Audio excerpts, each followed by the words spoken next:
국제 이슈가 가까워진 시간, 이승원의 월드시사 W 이승원입니다. 국제뉴스에 깊이를 더한 월드시사 W와 함께해 주실 전문가분들 소개해드리겠습니다. 먼저 구정 기자 나오셨습니다. 어서 오세요. 안녕하세요. 네, 알파고 신하 씨 나오셨습니다. 어서 오세요. 네, 안녕하십니까. 그리고 특별한 손님 두 분을 오늘 모셨습니다. 강준영 한국외대 중국학과 교수님 나와주셨습니다. 어서 오세요. 네, 안녕하세요. 네, 프랑스에서 온 방송인 묵황과야 멜로디님 나와주셨습니다. 어서 오세요. 반갑습니다. 네, 반갑습니다. 네, 오늘 많은 활약 부탁드리겠습니다. 네. 본격적인 이야기 앞서서 이번 주 주목할 국제 뉴스부터 정리해 보도록 하겠습니다. 한일중 세 나라는 정상회의를 통해 협력의 방점도 찍었습니다. 한일중 세 나라 정상들의 공동선언. 눈에 띄는 건 삼국 정상회의와 장관급 회의 정례적 개최 등 삼국 협력 제도화입니다. 数字经济、绿色经济等前沿领域的合作。 경제통상 분야에선 세계 무역기구를 중심으로 다자 무역체제 지지를 재확인했습니다. 북한의 군사 정찰위성 발사 예고는 단호한 대응까지 나왔지만 구체적인 대응으로 이어지진 못했습니다. 이스라엘이 피난민촌 공습으로 민간인들이 희생된 건 실수였다고 인정하면서도 전쟁을 계속하겠다며 탱크를 라파 도심에 진입시켰습니다. 외신들은 가자 최남단 라파 중심부에 이스라엘 탱크가 처음 진입했다고 보도했습니다. 이런 가운데 이스라엘군은 지난 26일에 이어 28일에도 라파 서부 난민촌을 공습해 민간인 등 21명이 숨진 것으로 나타났습니다. 백악관은 이스라엘이 아직 레드라인을 넘은 것으로 보긴 어렵다는 입장을 확인했습니다. ברפיח כבר פינינו כמיליון תושבים בלתי מעורבים. ולמרות המאמץ העליון שלנו 남아프리카 공화국 총선에서 이변이 나타날 가능성이 높아지고 있습니다. 집권당인 아프리카 민족회의 ANC가 30년 만에 단독 집권에 실패할 가능성이 높아진 건데요. 만델라 전 대통령의 뒤를 이은 후계자들의 부패와 실정으로 심각해진 경제난과 사회 불안 때문입니다. 실제로 남아공에선 15세부터 34세까지 청년층 실업률이 45.5%까지 치솟는 등 청년 세대가 고초를 겪고 있는데요. 최근 잇따른 여론조사 결과 아프리카 민족회의는 단독 정부 구성 요건에 미치지 못하는 40%대 초반의 지지율에 머문 것으로 나타났습니다. 대만에서 독립 성향의 새 총통이 취임한 지 8일 만에 친중 성향 야당들이 총통의 권한을 축소하는 법안을 통과시켜 시민들의 반발이 거셉니다. 법안의 최종 제정 여부는 이제 총통의 거부권 행사 여부에 달렸습니다.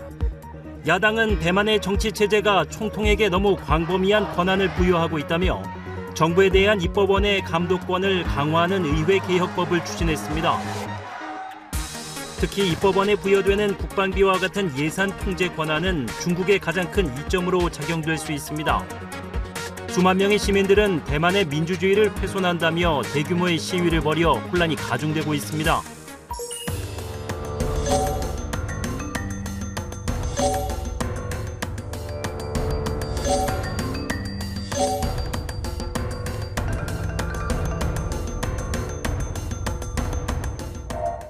지난 일요일 난민촌을 공습한 이스라엘 측에 국제사법재판소가 공격을 중단하라는 긴급 명령을 내렸지만 네타냐후 총리는 비극적 실수라면서 공세를 이어가고 있습니다.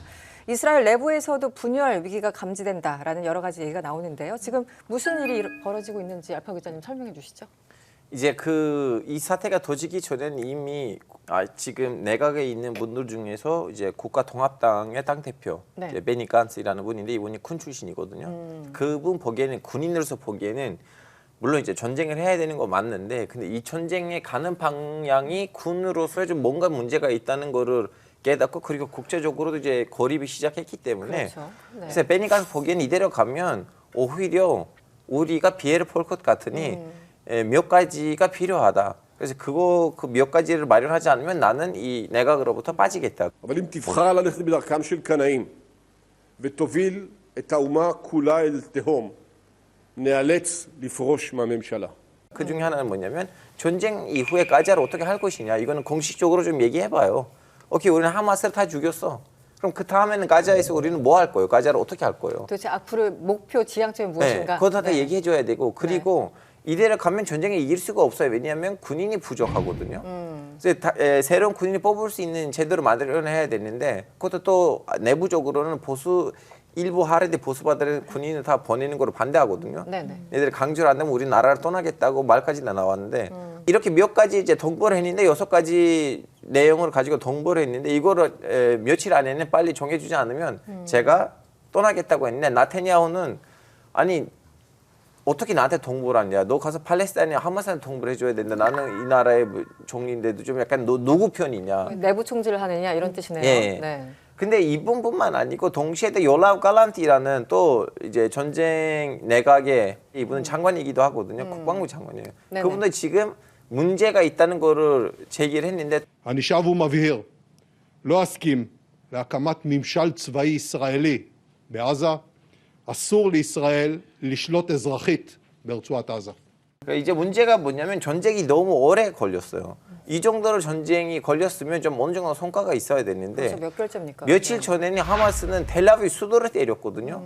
아니 이렇게 전쟁을 많이 했고 다 거의 이제 하마스를 축출했다고 했는데 그러면 텔아비브를 어떻게 이 사람들이 또 이렇게 미사일을 때리냐. 네. 그리고 동시에도 하마스뿐만 아니고 북방에서도 헤즈볼라라는 전쟁이 더 과열되는 중인데 이제 군 출신들 보기에는 이대로 전쟁이 진행되면 성과가 없을 거고 오히려는 국제적으로도 욕을 먹을 것 같다. 그리고 또 지금 아시다시피 스페인, 아일랜드, 노르웨이는 지금 팔레스타인을 나라를 인정하기로 했어요. 그러다 보니까 지금 외교전도 벌어지고 있고요. 나라가 완전히 지금 시끄럽죠. 지금 중립을 지키던 유럽 국가들 방금 얘기한 뭐 스페인이나 노르웨이 이런 데서도 팔레스타인을 국가로 승인하면서 이스라엘 고립되고 있고 내부적으로도 분열 의미 있고 또 이 와중에 라파의 지상전이 임박했다는 얘기도 있고요. 어떻게 봐야 됩니까?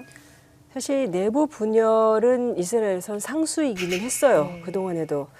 근데 뭐 네타냐후가 물러나지 않는 한 결정적인 변수가 되지는 않을 것 같기는 한데 그 이스라엘 내의 여론을 좀 이렇게 분류를 해서 볼 필요가 있을 것 같아요. 물론 그중에는 극우파들도 있죠.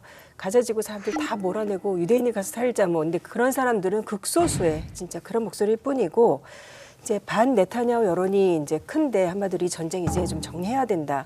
근데 그것도 좀 구분을 해보면은 팔레스타인 민간인을 저렇게 많이 죽이는 거는 윤리적으로 안 된다라고 이렇게 원칙적으로 얘기하는 사람들 이런 사람들이 있고 이렇게 민간인들을 대량 살상을 한 게 이스라엘의 부메랑이 되어서 돌아오기 때문에 국제사회에서 고립을 시키니까 이건 정치적으로 안 된다. 그런 사람들이 이제 그 네타냐후 내각에 거기도 무슨 온건파가 있는 건 아니거든요. 그런데도 그들이 보기에도 이건 좀 아니다라고 하는 사람들이 이제 베니 간츠 같은 그런 사람들인 거고.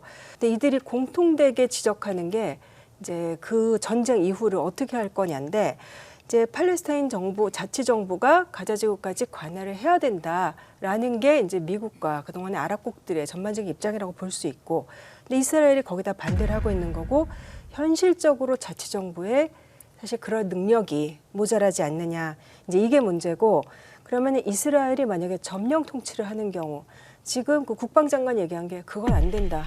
군정 안 된다. 너무 부담스럽잖아요. 그럼 이스라엘 군인들이 계속 죽을 텐데.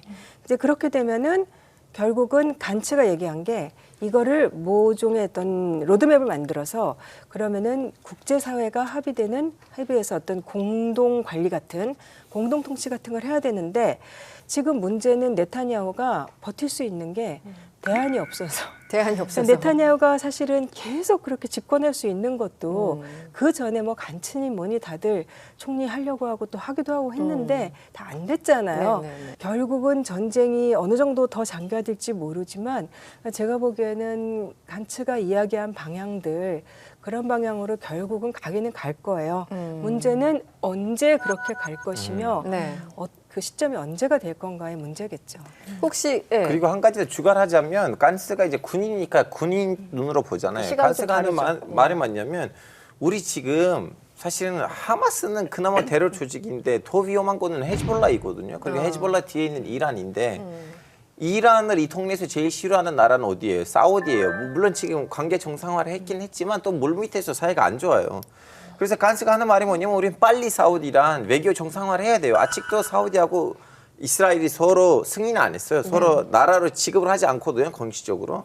근데 사우디도 얘기하는 거 뭐냐면 우리가 니네들이랑 해요. 좋아요. 우리도 좋은데 문제가 뭐냐면 나의 지금 국민이 이렇게 보수적인 국민인데 너네들이 팔레스타인 건국을 제대로 약속한 대로 마무리시키지 않으면 난 이 국민한테 이거 설명할 수가 없어요. 그래서 또 거기서도 막혔어요. 그래서 지금은 나타냐후 보기에는 사우디랑 관계 정상화는 그렇게 급한 거 아니고 그리고 다시 한번 트럼프가 오면 트럼프는 아마 사우디를 설득할 거야.